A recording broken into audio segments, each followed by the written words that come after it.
Welcome to another project management video. In this video we will provide a brief overview of project risks in project planning. This video will define what is meant by risk, identify the categories of project risks, and the steps to follow to identify and manage these types of risks. So, let's get into it. First, we need to define what we mean by risk in the context of project management or planning. One of the important things to take into consideration when planning a project is uncertainty, also known as risk. Where this might be good or bad, the sort of uncertainty that is more of interest to project managers is unexpected occurrences that could impede the success of the project.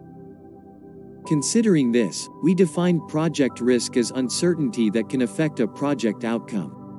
It is important for the project manager to include a risk identification and management plan in the process of initiating and planning a project.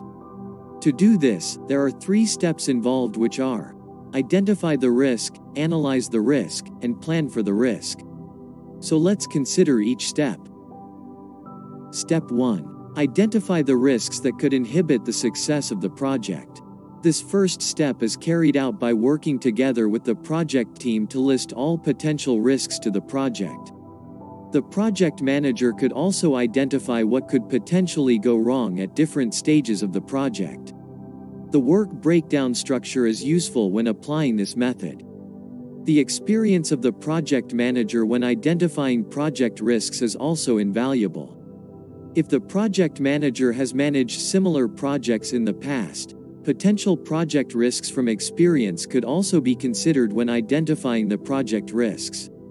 However, it is worth noting that no one project is usually the same as the next project. Once the project risks are identified, this brings us to the second step. 2. Analyze the risks. When analyzing the risk, you are interested in the likelihood or probability of the risk occurring and the impact it will have on the project outcome. This is how the project risk is measured and analyzed.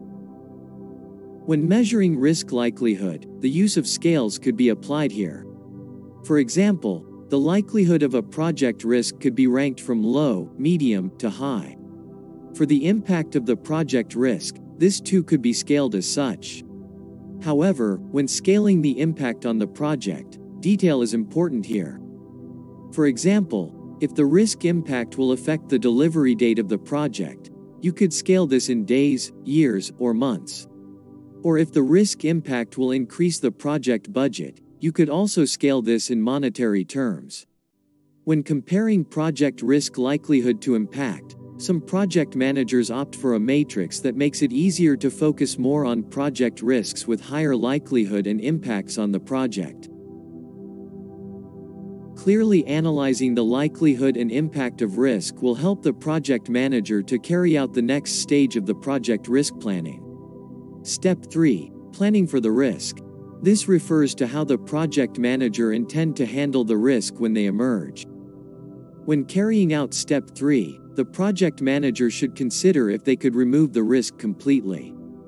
This is the gold standard, and this is every project manager's fairy tale. Unfortunately, this is not always achievable, hence alternative methods are considered. For example, the project manager could invest in measures that reduce the likelihood and impact of the project risk. If this too is not achievable, the possibility to transferring the risk to a third party should be seriously considered by the project manager. This includes entering a contractual relationship with a third party or simply purchasing an insurance to protect the project from this risk. Most importantly, there must always be a plan B, a contingency plan which considers a worst-case scenario.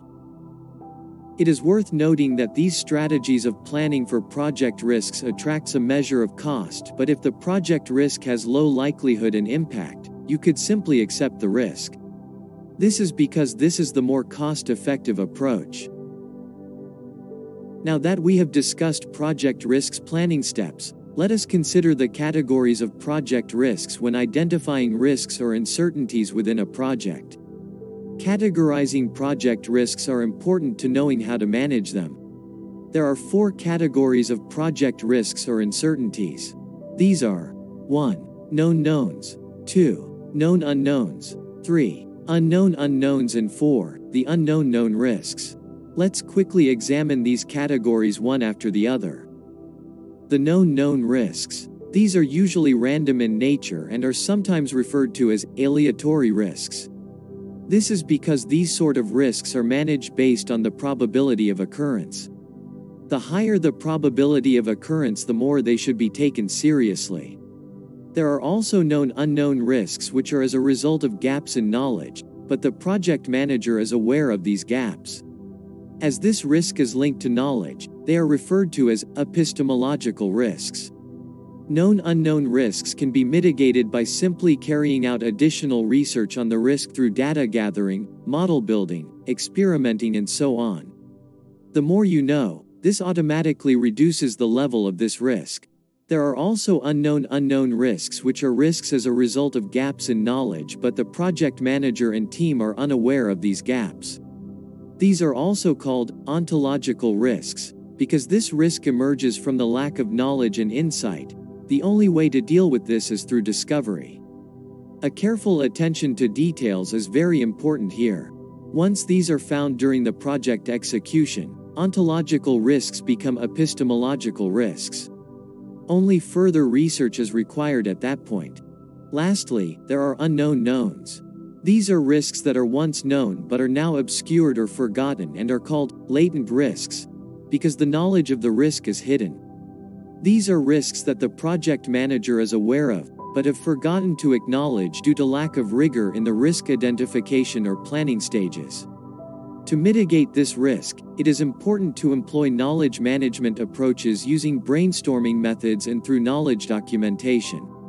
These are the 4 categories of project risks. So what have we learned so far?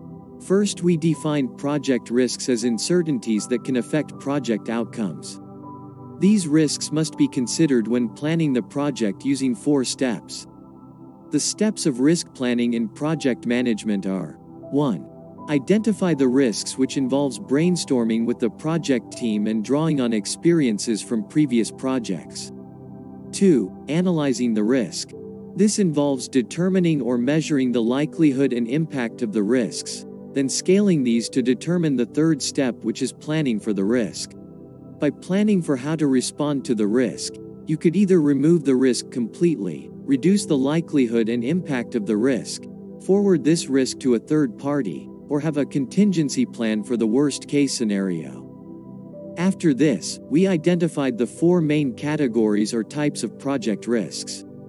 These are aleatory risks, which are known risks, epistemological risks, which are unknown known risks, ontological risks, which are unknown risks, and finally the latent risk, which are known unknown risks. That will be all for this video. We hope you have enjoyed this brief overview of project risks. Look out for more of our videos on project management, operations, and supply chain management.